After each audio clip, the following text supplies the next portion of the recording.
Sohana লাইভৰ top 10 বাতৰিলৈ স্বাগতম। অষ্ট্ৰেলিয়াৰ বিৰুদ্ধে প্ৰথম এদিনীয়াত বিস্ফোৰক ইনিংছ ৰিয়ান পৰাগৰ 42টা বলত 67 ৰানৰ দুৰ্দান্ত ইনিংছ খেলে ৰিয়ানে। আৰু মুম্বাইত অবৈধভাৱে বাস কৰা 2000 বাংলাদেশী নাগৰিকক গ্ৰেপ্তাৰ, ইয়াৰে 1000ক বহিষ্কাৰ কৰা বুলি প্ৰশাসনৰ দাবী। সিংগাপুৰ আৰক্ষীয়ে প্ৰদান কৰিলে জুবিন গাৰ্গৰ মৰণোত্তৰ পৰীক্ষাৰ প্ৰতিবেদন, ভাৰতীয় উচ্চায়ুক্তক আনুষ্ঠানিকভাৱে প্ৰদান কৰা হ'ল প্ৰতিবেদন। অসমলৈ কেন্দ্ৰীয় চৰকাৰ 1270 কোটি টকাৰ বান সাহায্য, গুৱাহাটীৰ বান নিয়ন্ত্ৰণৰ বাবে 200 কোটি টকা।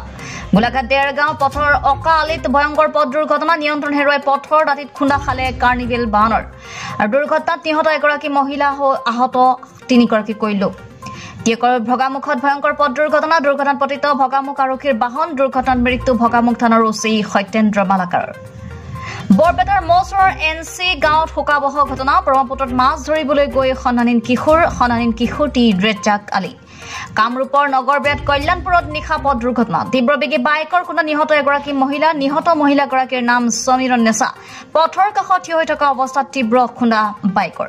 আৰু কিংবদন্তি শাস্ত্ৰীয় সংগীতজ্ঞ পণ্ডিত চন্নুলাল মিশ্ৰৰ দেহাৱসান, 91 বছৰ বয়সত শেষ নিশ্চক ত্যাগ পণ্ডিত চন্নুলাল মিশ্ৰৰ।